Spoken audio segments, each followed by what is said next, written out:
The True Crime Society podcast contains adult themes and violence and is not intended for all audiences. Listener discretion is advised.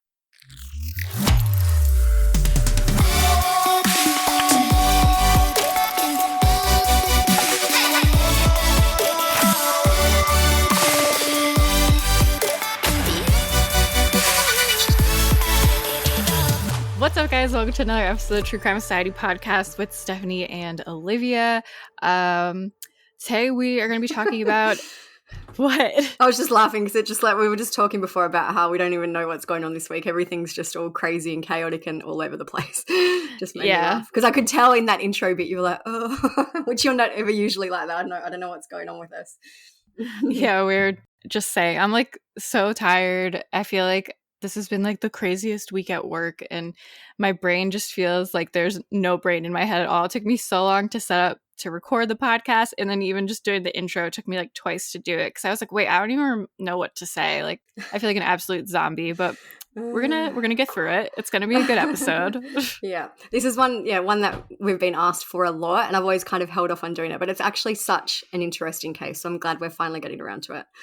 Yeah, so we're going to talk about Maura Murray today. Since it's an older case, we figured at the start, instead of doing our usual chat, we could talk a little bit about some cases.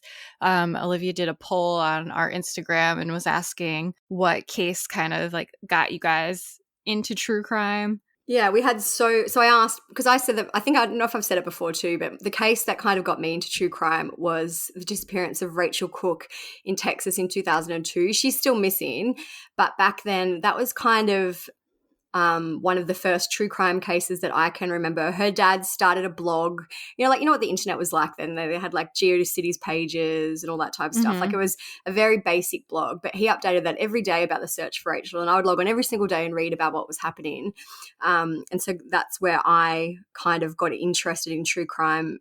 She's never been found as of 2023. Her dad actually passed away without ever knowing what happened to her. There's been a lot of theories and a lot of kind of false confessions over the years. So I actually had someone message the Instagram and say that they knew her. I think they went to school with her or something like that. So it's still kind of on people's minds, but it is one that's unsolved. But that was kind of how I got into it. And so I asked the question, how did everyone else find out about true crime?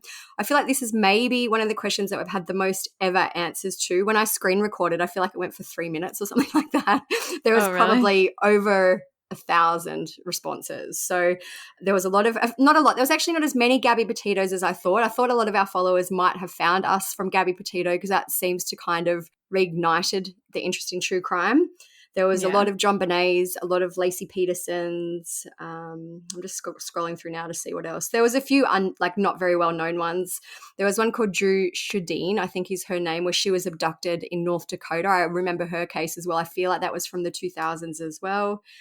I'm just trying to see. There was a few Delphi's, a few Jennifer Kessies, Elizabeth Smart, which was a big one back in the time. OJ Simpson. Someone else said Sean Hornbeck, which I don't know if you're familiar with that case, but basically he was abducted, and I feel like he was abducted for years, missing for years, and he was found alive. Someone had actually abducted him and held him, and he was found alive, which is very unusual. Yeah, the name rings a bell to me. Susan Powell. It's a good one. Yeah, that is an interesting one. That was one that I got into really late with, like, I always knew about it, but I more so got really into the Susan Powell one with the Cold podcast. Yeah, me too. And that was I know we've spoken about it before, but that was such a good podcast, so in-depth. So good. Yeah. Someone said Kelsey Breath. Do you remember her case where she was abducted by the ex? The last CCTV of her was, I think, on Thanksgiving in the supermarket, and she had the little baby. And they never found... I vaguely remember. That was only recent, like in the last few years, and they never found her body, but I think they found her like teeth, for example. So yeah.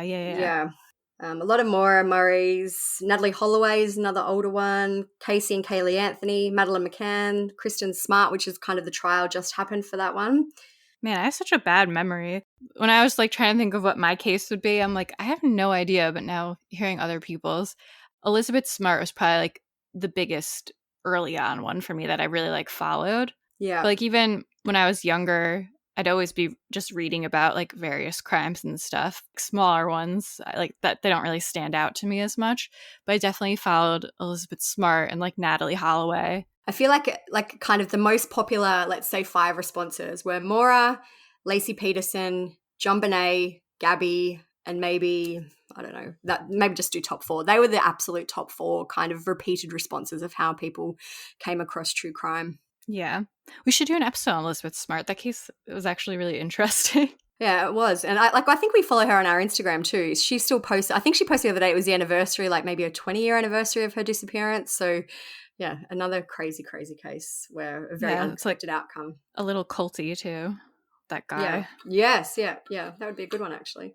Yeah, and it was so long ago that not everyone remembers like what happened really. Yeah. The case that we're going to discuss today is Maura Murray, as you said. And there was a quote from People magazine, which is on the topic of what we've been talking about, where they said that hers was the first crime mystery of the social media age. So she was 2004 when she disappeared, which kind of makes sense in terms of the Rachel Cook information that I was saying before. The internet was kind of in its true crime infancy back then. Yeah, there was chat rooms and what would I even know, like Google forums and stuff like that. So it was a very different true crime space, but I feel like that is probably when it started to really kick off on the internet. Yeah, I think that's why it's harder for me to remember too, because one, I was younger then, and also because like there was no internet, so I'd be reading websites about things, or I'd see stuff on TV or like TV shows. First case that got me into online and all the groups and stuff, as we know, is like Delphi. So that one's like easy to remember. It's interesting because when I was doing the notes for Maura's case too, a lot of the websites are obviously now defunct. A lot of it isn't kind of available anymore. But some of the things I did find was such a flashback. I'm like, wow, I remember these types of websites and, these types of news articles. It's very, very different to what exists today. Yeah, like making GeoCity pages and stuff. Yeah, no, GeoCities and yeah. Some sparkly graphics. Yeah, back in the old MySpace days. Yeah, I remember I got a Facebook like when it was still new and you had to have a college email address or something or like be invited. And I was only in maybe like 9th or 10th grade then, just because my boyfriend at the time's like cousin was in college and like got us on, and I felt so cool. It's crazy now because like even in the groups when people try and join, it says it has been a Facebook member for 4 years or 5 years, and some people are like 20 years. I'm like, wow, time really does I know fly. Sometimes I see memories that come up and it's like 15 years ago and I'm like, what? Yeah, it's insane. And I still it blows my mind too that there are still cases like Maura Murray, like Rachel Cook, that are now 20 plus years old and have still never been solved, even with all these technological and DNA advancements. We posted an article on our Instagram the other day that said 51% of murders in the US are still going unsolved, which I thought was a massive number considering the resources that should now be available. I know a lot of the time it's a funding and kind of a staffing issue as well. But yeah, I really, really would have thought the solve rate would be higher than that by now. I wonder if the pandemic affected crimes being solved. Yeah. Well, I guess so much harder to kind of work with other people. Yeah. And even to work with other people, like you couldn't just go and have a meeting. You couldn't, it would, I have no doubt it did affect it. I'd be interested to see like the stats. Yeah, definitely. All right, so let's get into Maura's case. When Maura went missing, Facebook was only 5 days old, just to give you some perspective on the time period and what the world was like at that time. So like we were saying, it wasn't how it is today where we have Instagram accounts dedicated to crime and Facebook groups. 27 Facebook groups on the one crime. Oh my gosh, yeah. I wonder if that's died down at all. I feel like it was crazy for a while. It hasn't. No. Like in the Idaho case, I would go and I'm actually a member of a few of them just to see what's happening. But yeah, it's still happening. Yeah, it's ridiculous. And then we always made fun of when it'd be a case that wasn't as popular anymore. Yeah, they'd change the name. Yeah, when it was a case that wasn't as popular anymore, and then it would die down and they would change the name to a new case. So it was oh, guess we forgot about John Bonet. Recycle it with their 400 members or whatever and start again on the new case. Yeah, and the people in the group were probably wait, I'm in a group about Delphi? We don't know where she is, and we don't know what happened to her.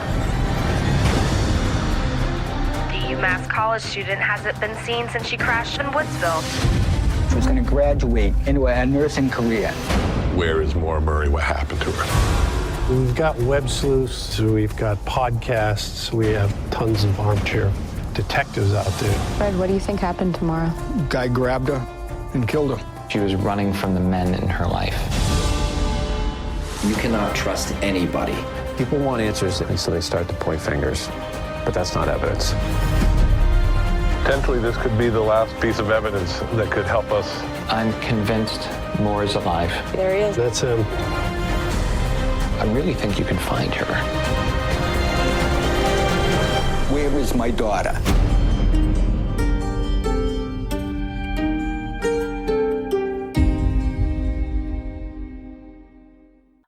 Okay. Get into some background about Maura and her life. She was born on May 4th, 1982 in Hanson, Massachusetts. She was the fourth child of Frederick, he goes by Fred in the story, and Lori Murray. She had an older brother, also named Fred, two older sisters, Kathleen and Julie, and a younger half-brother named Kurt.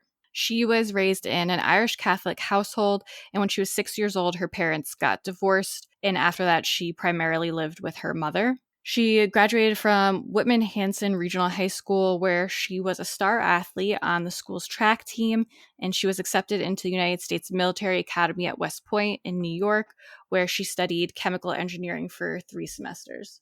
After her freshman year, she transferred to University of Massachusetts Amherst to study nursing, and she had a boyfriend at the time named Bill Rausch. In the time leading up to her disappearance, Maura had been in some trouble. This info about an incident that happened at West Point is from a Medium article titled The Unsolved Disappearance of Maura Murray, and we'll link the full article on the blog. So it says, in August 2001, while at West Point, Maura was reportedly charged with theft for stealing cosmetics from a store at Fort Knox. An honorary investigative hearing was called on the commanding officer's orders, indicating that they had enough evidence against her to put her to trial before the Cadet Advisory Committee. The Council of Honor then recommended removing Maura from the Cadet Corps. The recommendation was forwarded to the superintendent, who was to make a decision by the end of January 2002. However, Maura officially took a transfer from West Point on January 2nd, 2002, probably to avoid being expelled from West Point.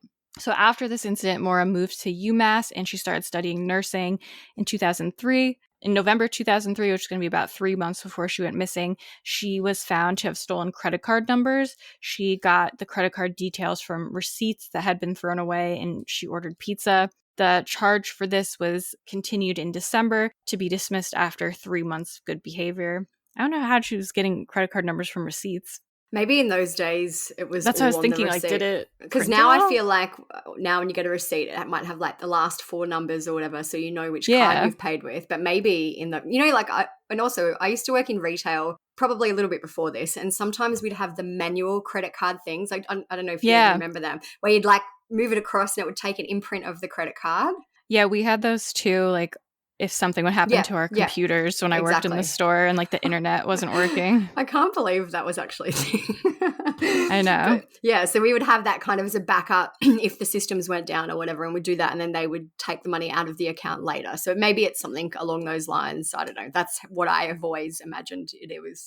Yeah. Also, maybe if like I don't know where the receipts were from, but if it was a place that maybe took like payments over the phone, like maybe they'd write down the number. Yeah. All right, so we'll get into February 2004, which is right before she disappeared. She had a job as an on-campus security officer at UMass. On Thursday, February 5th, 2004 at 10:20 p.m., Maura spoke on the phone to her sister Kathleen, and they had a discussion about Kathleen's partner. Kathleen has since said that nothing seemed amiss during the call, but 10 minutes later at 10:30 p.m., Maura started crying on the job. When her supervisor arrived and asked her what was going on, she was just completely zoned out, according to the supervisor, and said she had no reaction at all. She was basically unresponsive. The supervisor did say Maura uttered 2 words, "my sister." So this has led a lot of people to speculate what actually happened during the call. And in 2017, years and years later, Kathleen decided to clarify. She decided to let us all know. And so I guess Kathleen was a recovering alcoholic, and she had been discharged from rehab that evening. And on the way home, her fiance took her to a liquor store, which caused an emotional breakdown, which I have a lot of questions about. But yeah, I feel like even when I was doing the notes, I just went to see if I could actually find if there'd been anything really more said about that. But that is apparently the story that Kathleen has said. Essentially, only she and Maura would likely know. Yeah, it's a very mysterious kind of reason to have a breakdown. Like, I get she might have been worried about her sister, but to become unresponsive at that kind of information seems a bit excessive, which I suspect she was covering up for whatever other reason she was really upset about. I mean, if my sister was struggling with alcoholism and just got a rehab and went to the fucking liquor store, I'd also be pissed off. But I wouldn't. It's weird that they were like, she was unresponsive. Like, I'd still be responsive. I could understand about the crying, because I would be upset as well. You'd be disappointed, you'd be upset. But then, the zoned out and unresponsive seems like a very unusual and maybe excessive reaction to that kind of news. Yeah, I feel like in pretty much any situation, unless it was like super, super traumatic, like a death, I'd be responsive. Like a death, or I can't even imagine, or like a very bad injury, like something like that would cause that reaction, you would think. Yeah. I'm also just like, why was her fiance bringing her to the liquor store? Yeah. Did she want to go, or he was just, I don't know. I feel like as the years went on, there was a lot about Kathleen, and she did seem to have a very toxic relationship with her partner. So that kind of is on story for the other things that came out over the years. It's not like that would have been a one-off. I feel like they were very toxic with each other. After this, there was a bit of a time lag, because the next time stamp in the story is going to be around 1:20 a.m. on February 6th, when Maura was escorted back to her dorm by her supervisor. I'm interested to know if she was regularly escorted, maybe because it was late at night, or if she was escorted because she was still in trouble. Yeah. So, like, I haven't really seen that clarified anywhere. I'm assuming it was probably protocol, because she finished her job and she was probably just taken back to her dorm. Surely she wouldn't have been upset at work for 3 hours and then finally let to go home. I don't know. Anyway, just a kind of thought. It was pretty late, so yeah.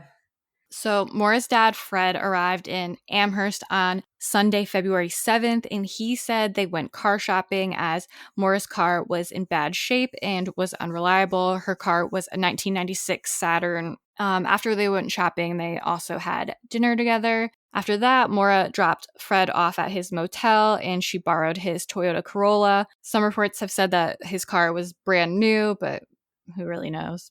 She went back to campus to attend a dorm party, and she arrived there at 10:30 p.m. At 2:30 a.m. on now Sunday, but still the same outing of the night. February 8th, she left the party. At 3:30 a.m., she was driving to her father's motel, and she struck a guardrail on Route 9 in Hadley, causing nearly $10,000 worth of damage to her father's car, which in 2021, it would be about $14,000. So it was like a lot of damage, it seems like. Not just a fender bender, it seems like a lot of damage. Yeah. So police responded to the scene, but there wasn't any evidence of a field sobriety test being undertaken, which is surprising. She was taken by police to her father's motel, where she stayed the night. And at 4:49 a.m., there was a cell phone call placed to her boyfriend, Bill, from Fred's phone. But the participants of the phone call are unknown. Like, was it Fred? Was it Maura? I don't know. Yeah, it's strange. Like, I guess her phone might have been dead. I don't know. It just seems unusual to use your dad's phone to call your boyfriend. But it's a very unusual case. And back then, phones lasted a while. Yeah. Because there was didn't have a huge screen. And like Nokia and flip phones and stuff back then. Yeah. So later that day, still February 8th, Fred found out that the damage to his car would be covered by his insurance, which is great. He rented a car and dropped Maura at her dorm and departed for Connecticut. And at 11:30 that night, Fred called Maura to remind her to obtain the accident report forms from the Registry of Motor Vehicles, and they agreed to talk again Monday night to discuss the forms and fill out the insurance claim paperwork. So not too long after, we're at midnight, like the same night of the 8th, midnight of the 9th now. Just a little bit after she spoke to Fred, yeah. Yeah. So Maura got on her computer to search MapQuest for directions to the Berkshires and Burlington, Vermont, MapQuest, for those of you who don't know. That was like in the old days where you had to go and look up a map and print it out because you didn't have enough, like using your phone on the road is probably not an option back then. Yeah, so I remember that, like going on trips and you'd go and print out 20 maps of places that you needed to drive to. Yeah, I feel like was there GPSs at that point? Like the big ones that you could put in your car? Would have been very, maybe not very, and not common. Like, yeah, I couldn't even imagine like having to find my way now from a map or written directions. I can't even remember what the name of roads are half the time. So after this, nobody reported hearing from Maura until about 1 p.m. when she emailed her boyfriend, Bill. She wrote, "Love you, Morstead. I got your messages, but honestly, I didn't feel like talking to much of anyone. I promised to call today, though. Love you, Maura." So I guess he'd been trying to contact her, it sounds like, you know, when she's like, he obviously said, "I love you" in his last message, and she's like, "I love you more." So I guess this was kind of before texting too, so. Yeah. So or if you had text, like, remember in those days you had... It was $1 billion. Yeah, you had like, I don't know, 50 texts a month or something in your plan, and then Around the same time, she made a call inquiring about renting a condominium in Bartlett, New Hampshire. Maura had stayed at this condo with her family in the past, and telephone records indicate the call lasted about 3 minutes, and she didn't ever end up renting a condo anyways. At 1:13 p.m., Maura called a fellow nursing student. The reasons for the call haven't been made public. At 1:24, she emailed a work supervisor of the nursing school that she would be out of town for a week due to a death in her family, and she said that she would contact them when she returned, but since then, Maura's family confirmed that there was no death. She was just lying to get out of school. At 2:05 p.m., Maura called a number which provided recorded information about booking hotels in Stowe, Vermont. That's where I go when I go to Vermont. Yeah, it seems like she was really wanting to go somewhere. It doesn't seem like she had a destination in mind, just anywhere she could think of, and maybe she was seeing, I guess, if she could afford it or if there was availability, or I don't know what was going on. Yeah. The call lasted approximately 5 minutes, and at 2:18 p.m., she phoned Bill and left a voice message promising they would talk later. This call lasted for a minute. Seems like a long time for a voicemail to say, "Hey, I'll call you later. Sorry, I missed you. I'll call you later." That's literally 10 seconds. Yeah, it's true. Like, I wonder what a minute's always longer than you think.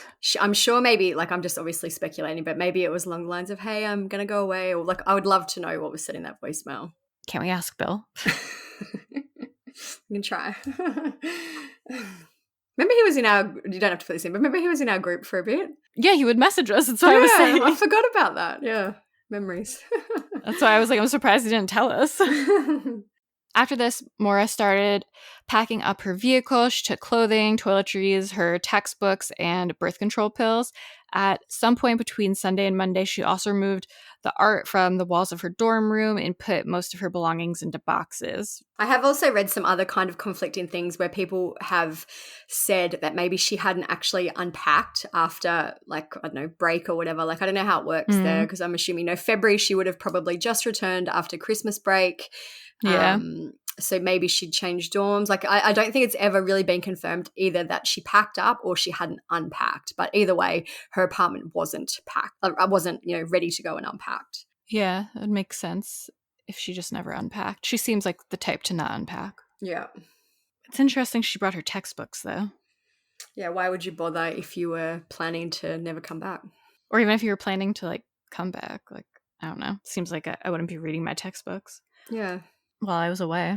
I feel like the birth control pills are interesting because that does indicate that she wanted to kind of maintain her routine and her schedule, rather than, if she was really planning to just vanish forever, why would you bother taking your birth control pills? Yeah. Another weird thing is she printed an email between her and Bill that indicated there had been some trouble in their relationship, and she left the paper on top of the boxes. So she left that in the dorm room, like, for whoever to find, it seems. Yeah, well, obviously she seems to have left it in very plain sight on top of things that would be seen very clearly as soon as someone entered the dorm. So it seems like she absolutely wanted that email to be found. Interesting.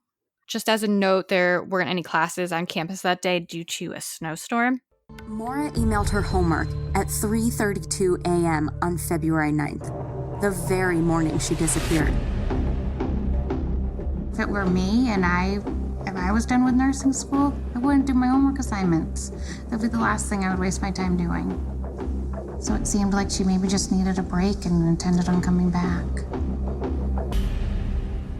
Maura had called me and told me that she had to go home for a family emergency, and she wanted to come return the clothes that she had borrowed, and I told her that she didn't have to, that it wasn't a big deal. I asked her if everything was okay, and it sounded like she was crying. And she mentioned something about her sister, but she just only said my sister and then didn't really divulge any further. Just a family emergency. With her, something to do with her sister. And then I ended up watching TV and I fell asleep. And there was a knock on my door, but I didn't think anything of it. I wasn't expecting company and fell back asleep. And when I woke up and opened the door, my clothes were in a little baggie in front of my dorm room. So she had come back and returned them. That was the afternoon she left for New Hampshire. Yeah. It was February 9th, 2004. Just 4.5 hours before Maura Murray vanished. Wow, so if you had answered the door, you would have seen Maura. Yeah. If I had gotten out of bed, I felt guilty about that for a long time.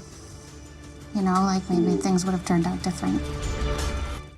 So Maura drove away from UMass at 3:30 on February 9th, and at 3:40, she stopped and withdrew $280 from an ATM, and it seems like that was pretty much all the money in her account. There might have been like a few dollars left that maybe like didn't fit the increment that you were allowed to take out. Yeah, like only $20 notes or $10 notes or whatever. Yeah. She then went to a liquor store where she purchased $40 worth of alcoholic beverages, including Bailey's, Kahlua, vodka, and a box of Franzia wine. She was seen on CCTV and she was alone.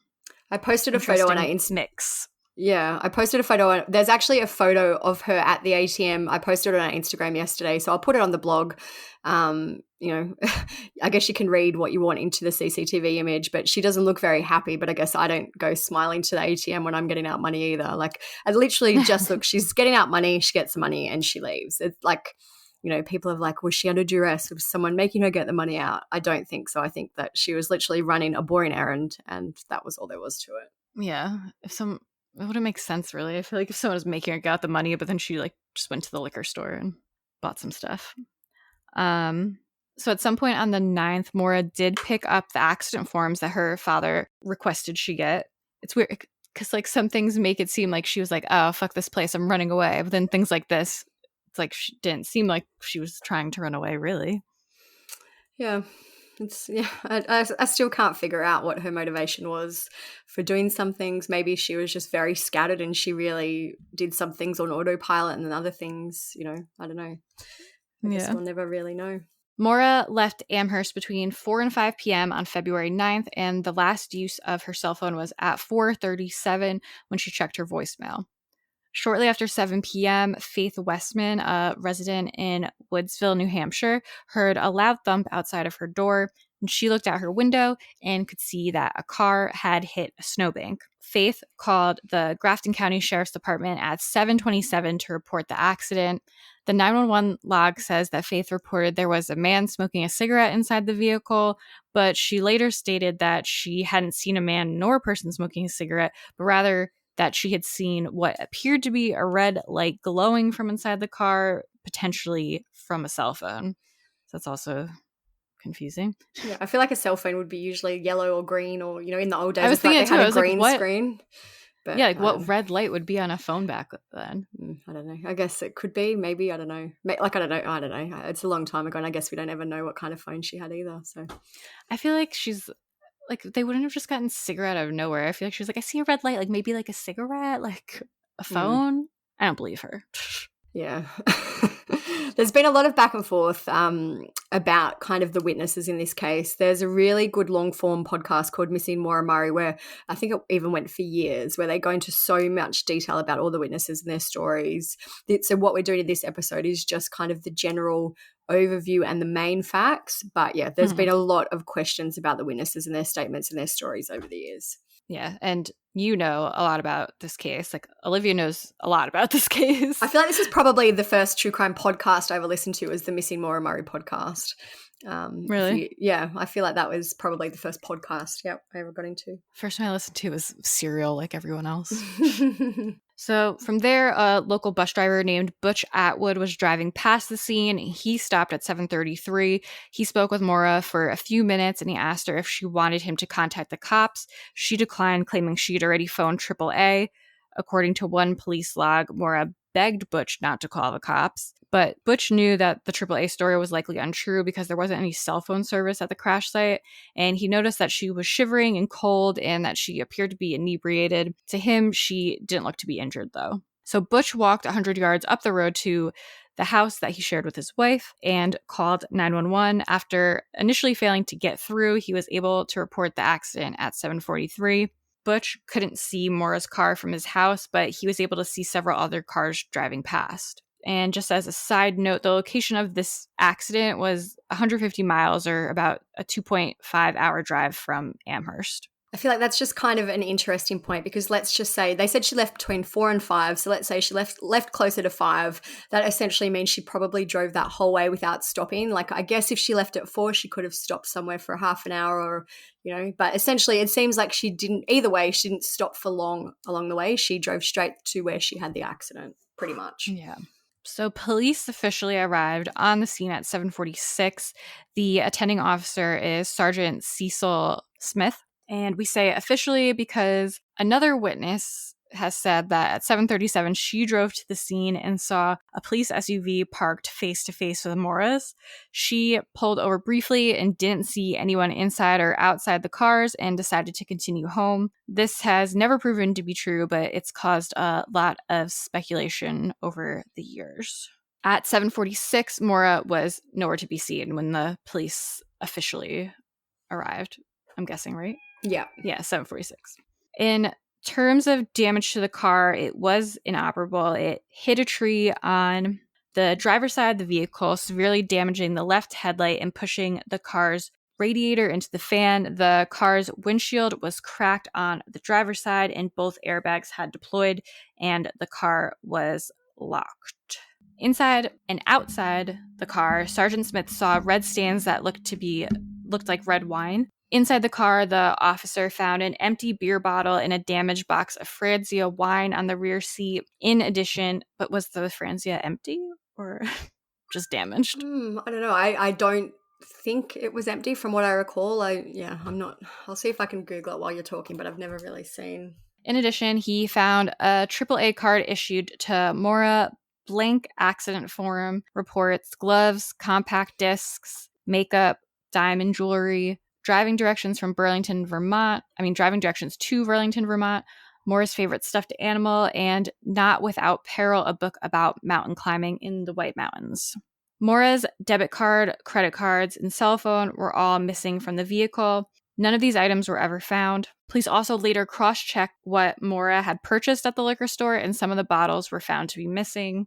Butch and Sergeant Smith drove around the area looking for Maura, and at around 8 p.m., EMS and a fire truck arrived to clear the scene. The car was towed by 8:49 p.m., and Sergeant Smith left the scene at 9:30 p.m. Upon further investigation of the car, a rag that was believed to have been part of Maura's emergency roadside kit was discovered stuffed into the Saturn's muffler. An auto mechanic was later asked about why this would have occurred. He explained that stuffing a rag into a car's tailpipe can be a way to plug it to check for leaks in the exhaust system, but that it would also stall the vehicle and at some point destroy the engine.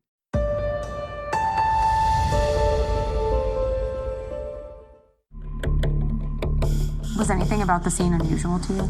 I walked up and down the snowbanks a little ways, and my partner says, "What's with the rag in the exhaust pipe?" I'm like, "Wow, what is that?" We're talking with Dick Guy, one of the first responders to Maura's accident scene. It was like a dish towel. That kind of was a head scratcher, because you don't see that. Can you explain to me how it was in the tailpipe? It looked like it was stuffed in, and it was hanging out 8 inches, 10 inches or so, not quite to the ground. And it really seemed odd. It made no sense. Have you ever arrived at an accident scene and seen a rag in a tailpipe? No, never. So why would anybody put a rag in a tailpipe? I wondered if she might have stopped at the little store maybe half a mile before and somebody had sabotaged her car, trying to make it stall. If Maura's car were sabotaged, it would have been easy for the culprit to trail a short distance behind and pretend to lend a helping hand. That's a pretty remote part of the world. Cell phones don't work at all. It's a part of the world where ordinarily if somebody gets in an accident, they might have taken a ride with somebody. Fred, her father, has since said that he believes Maura's car may have been smoking and that she used the rag to stop that. Couldn't you also give yourself like carbon monoxide poisoning?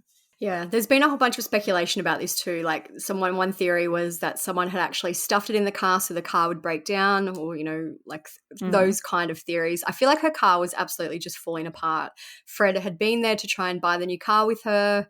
It really, really seems like the car was on its last leg. So I think the most likely scenario is that she put the rag in the tailpipe herself. Yeah. There was an alleged sighting of Maura between 8 and 9:30 p.m. on February 9th. And between 8 and 8:30, a contractor returning home from Franconia saw a young person moving quickly on foot eastbound on Route 112, about 4 to 5 miles east of where Maura's vehicle was discovered. He noted that the young person was wearing jeans, a dark coat, and a light-colored hood. He did not report it to police immediately due to his own confusion of dates, only discovering 3 months later he had spotted the young person the same night that Maura disappeared. Just like as a kind of add-on to that. So this is February. It was snowy. There was snow everywhere. It was freezing cold. Maura was also a runner. There's some photos of her like running with like a kind of, like a numbered bib on, like running a race or a marathon or whatever. Mm-hmm. So I guess, going the 4 to 5 miles in an hour or, an hour and a bit wouldn't be out of the realm of possibility for her. Yeah, that's true. But yeah, it's never ever been confirmed that was Maura. It's just kind of an interesting note because you would think also snowy, dark, freezing cold, there probably aren't going to be many people out on the road at 9 o'clock at night. Yeah, definitely. So yeah, an interesting coincidence either way. At 12:36 p.m. the following day, February 10th, a bolo was issued for Maura. A voicemail was left on Fred's home answering machine at 3:20 p.m. saying that her car had been found abandoned. He was working out of state and didn't receive the call. At 5 p.m., one of Maura's sisters called Fred to let him know that Maura was missing. He then contacted the Haverhill Police Department and was told that if Maura was not reported safe by the following morning, the New Hampshire Fish and Game Department would start a search. Weird fish and game. I guess they'd be the ones to be out in the wilderness, though. Yeah, so. like it's very rugged out there in the mountains. So yeah, I guess they would be running the search. Maura was first referred to as missing at 5:17 on February 10th. On February 11th, Fred and some other members of Maura's family traveled to the area where she vanished. They worked with New Hampshire Fish and Game to conduct a search. A police dog used one of Maura's gloves to track her scent, and the dog tracked it to 100 yards east of where her car was found, but then lost the scent. Some believe this may mean that Maura had left the area in a vehicle, or like why else would her scent suddenly just stop? I guess you also have to take into account too, this was almost 2 days after she vanished. So there was probably snow, maybe rain. Like there are other reasons, I guess, that have been discussed why the dogs could have lost the scent. But that is, I guess, a plausible one that she did get into a vehicle as well. Yeah. It's not like they were searching half an hour after she left, for example. This was days. So yeah. Bill, her boyfriend, and his parents arrived in the area at 5 p.m. that day. Police questioned him both alone and with his parents present. We learned that while he was flying to Haverhill, Bill turned off his phone. When he turned it back on, there was a voicemail that he believed was the sound of Maura crying. This call was eventually traced back to a calling card issued by the American Red Cross. I don't even get what that means.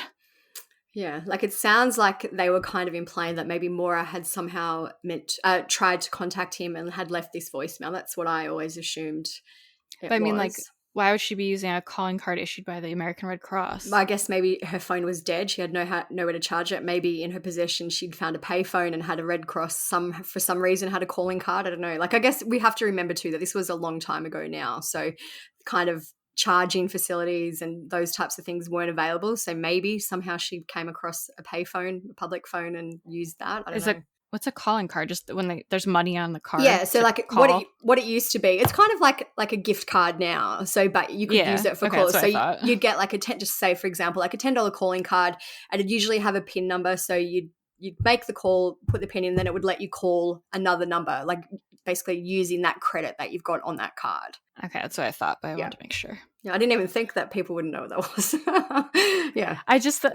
It just seemed weird to me because the Red Cross was like throwing me off. But, basically, it's a gift card to make a phone call in the old days. Yeah. Yeah. So Sharon Rausch, Bill's mother, described the message. She said it was very short, consisted of a shivering, soft whimpering sound with labored breathing, as if someone was very cold, which I guess would kind of make sense if it could have been her, and if that guy did possibly see that person like running around out in the cold. Yeah. Bill had been having problems with his phone where callers were sometimes sent to voicemail without realizing it, which could explain why a message was left and no one spoke. So maybe she didn't realize that she was leaving a voicemail. At 7 p.m. that day, police said they believed Maura had either run away or taken her own life.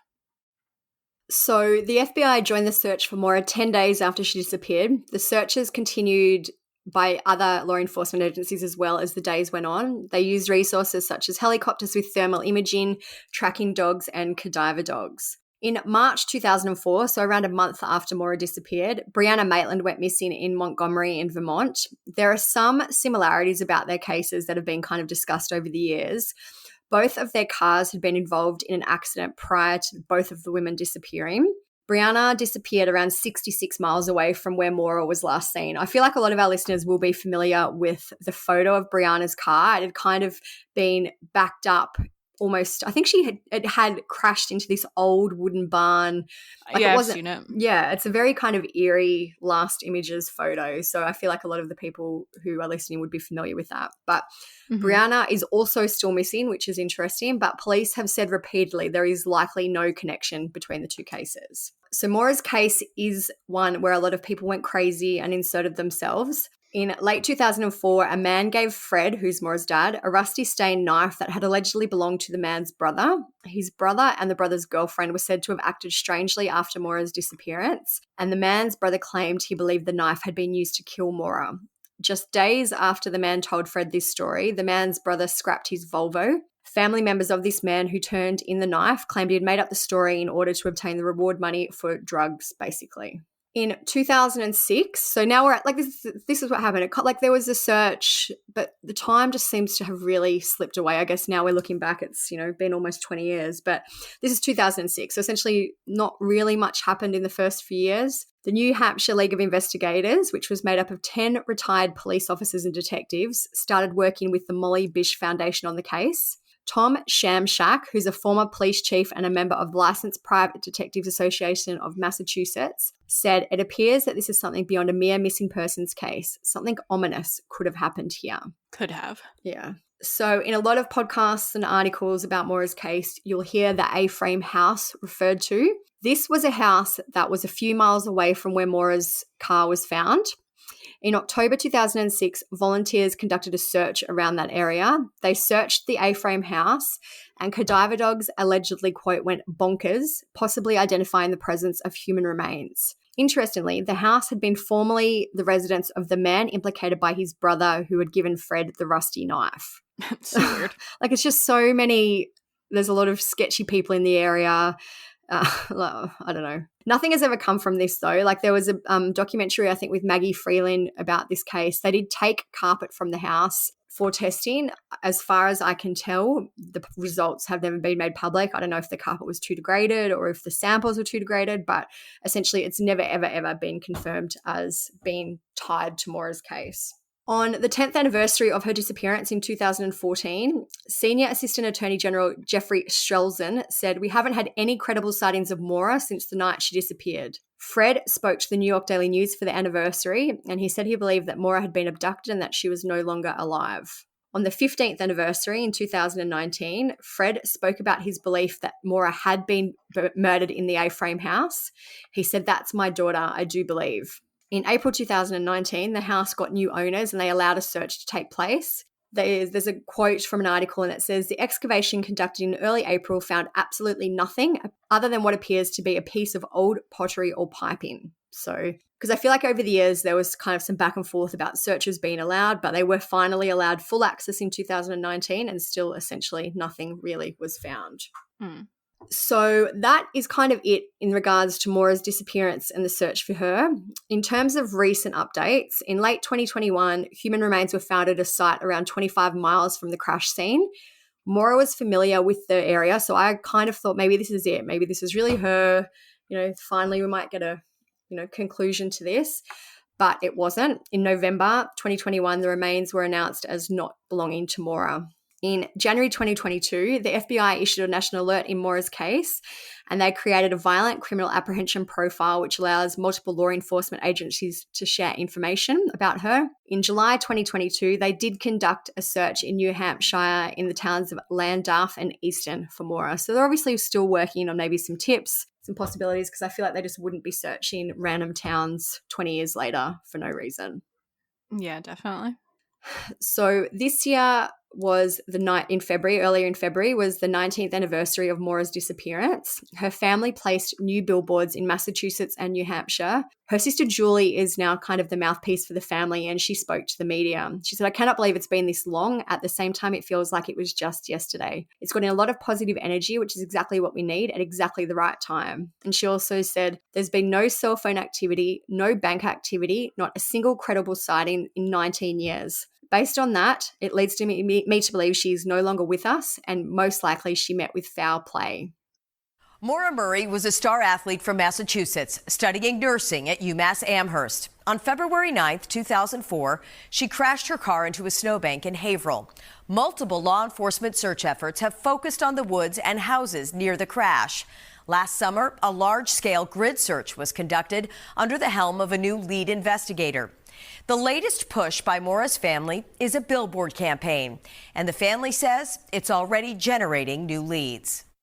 I cannot believe that it's been this long, but at the same time, it feels like it was just yesterday. The mystery surrounding Maura Murray's disappearance is fascination and fodder for armchair detectives, psychics, podcasters, news programs, even TikTok. Now, a new billboard campaign is saturating Massachusetts and New Hampshire. It's gotten a lot of positive energy, which is exactly what we need in exactly the right time.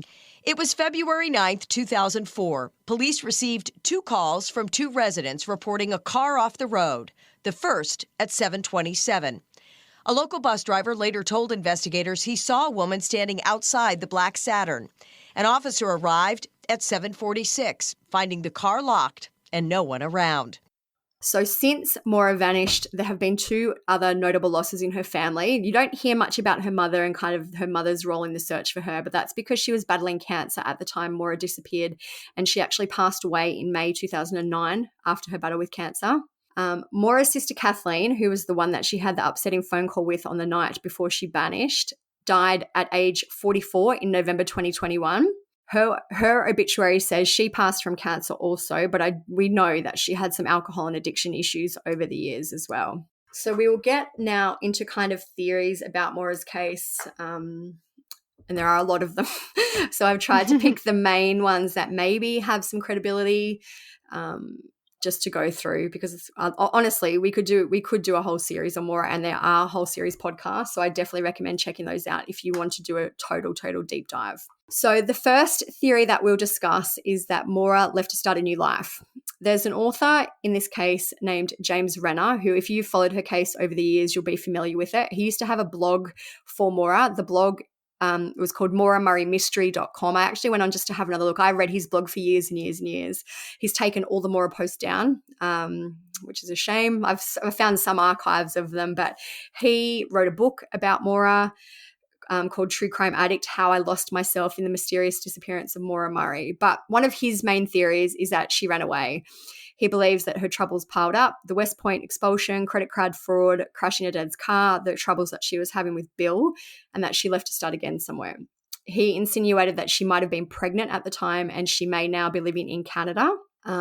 He made this post on the blog in June 2022. He said, "I've decided to take a break from covering the Maura Murray case and the stories of all the victims at this time. Thank you for following my writing over the years. More stories and more cases to come." So as part of his theory about her running away, just as kind of another weird side note, on February 6 at the university, there was a hit and run that left a man injured. An article was posted about this on February 9, which is the day that Maura vanished. So the timing's interesting.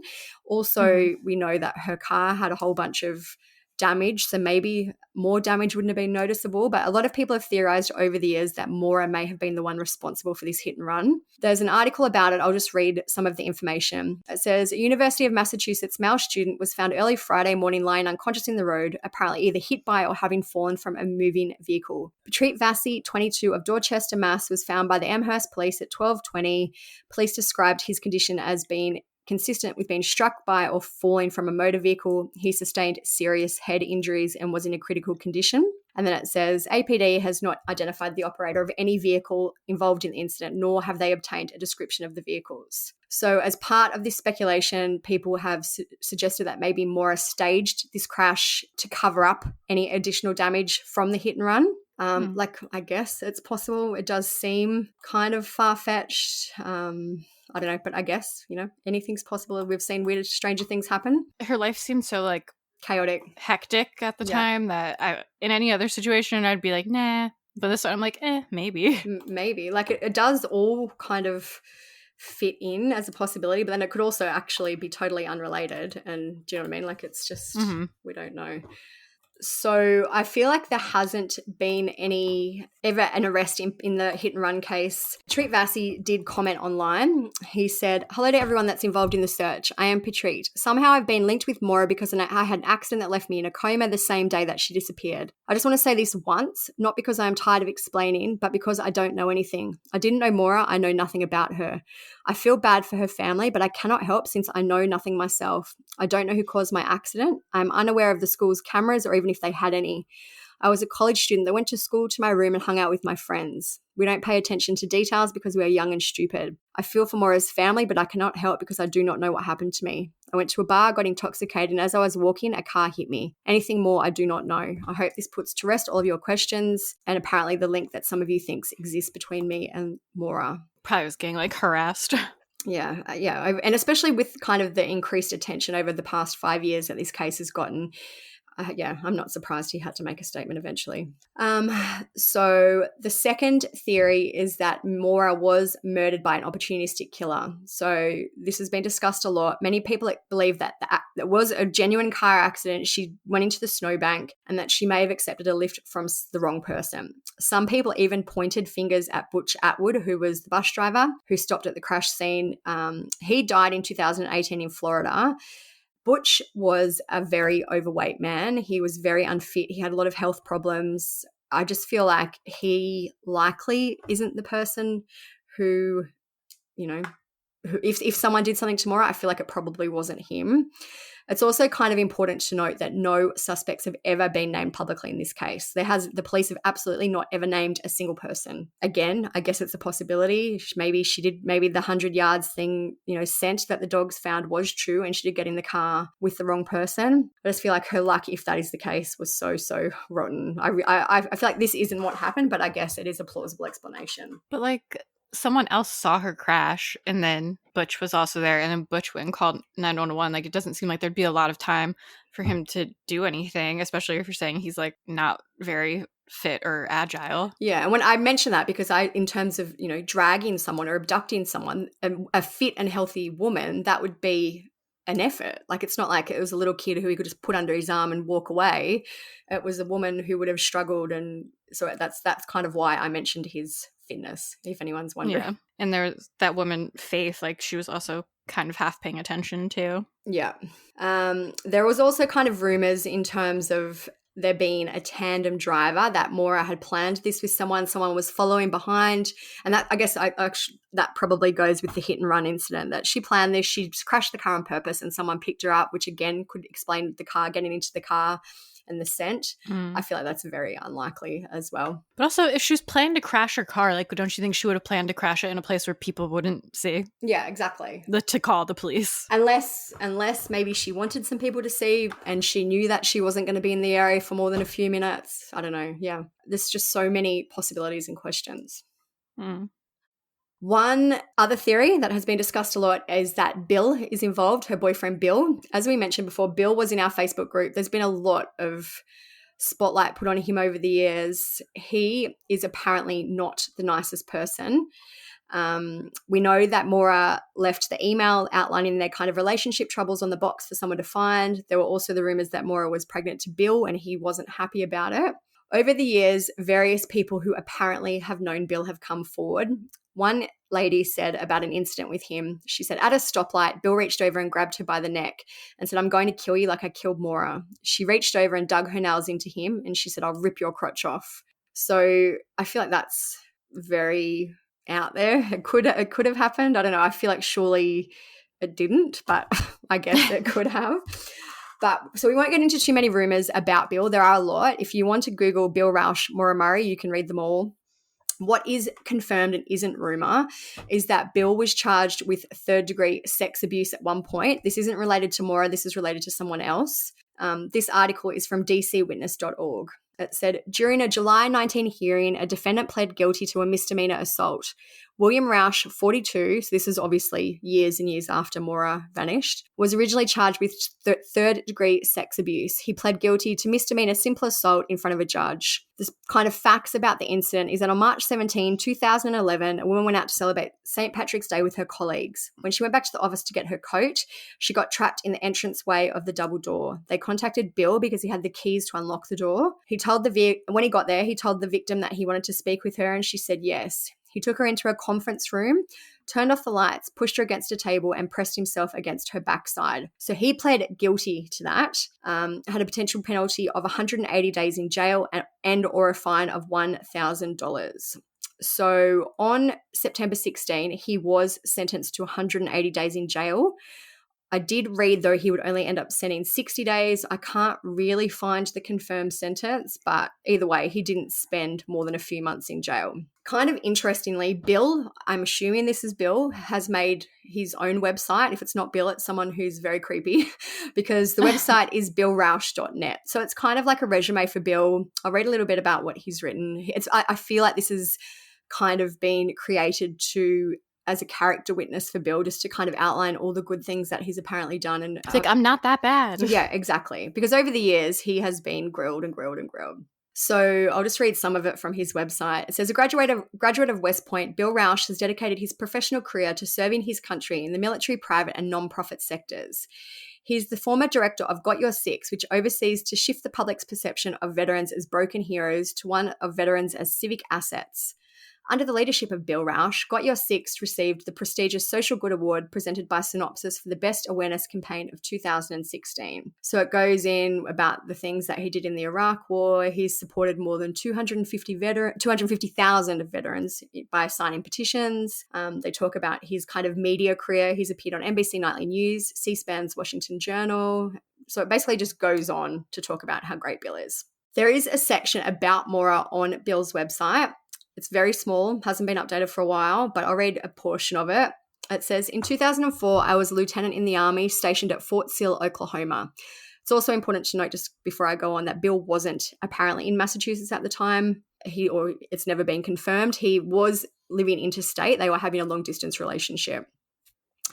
He said, I had a good job, close friends, and a loving girlfriend, Maura Murray. On February 10, 2004, my world turned upside down when I received a call from Maura's father, Fred.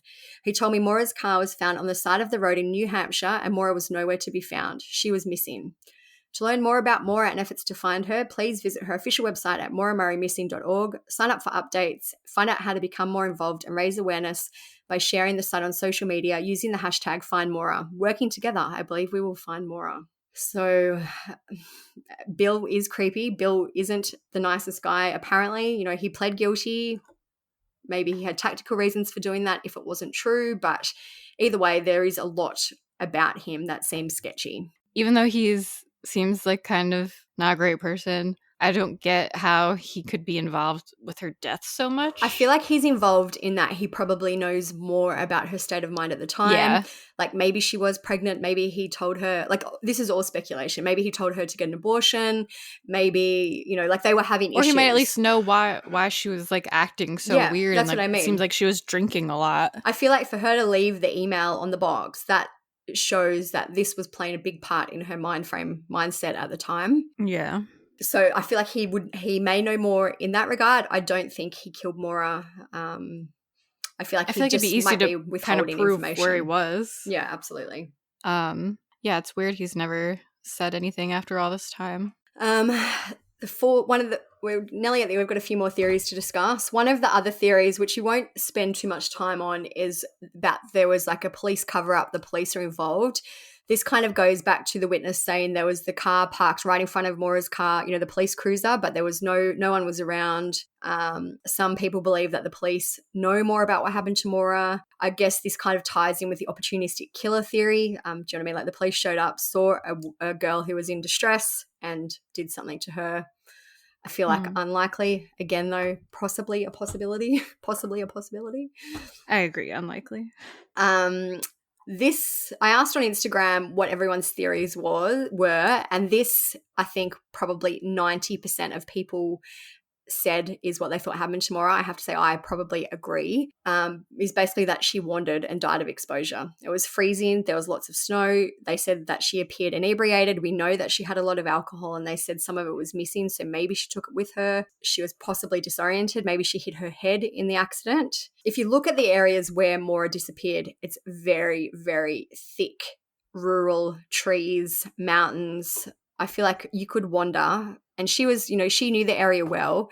I feel like you could wander and be lost and never ever found absolutely in that area. Yeah, that's what I would feel like too, because it was cold that night and she probably just got lost wandering around. She didn't really seem to be overly like coherent, or she seemed like to be in some sort of distress. My questions would more be like, why did she do all this? Like, what was going on? It's more like what I wonder about. I feel like she was probably drunk at the time. I have read that she may have had an issue with alcohol, and maybe if that's the case, and when you drink, you feel warm. Like usually you feel warmer. Mm-hmm. So, and it sounds like she didn't have, you know, a huge winter coat with her. She probably had jeans and a t-shirt and a light coat.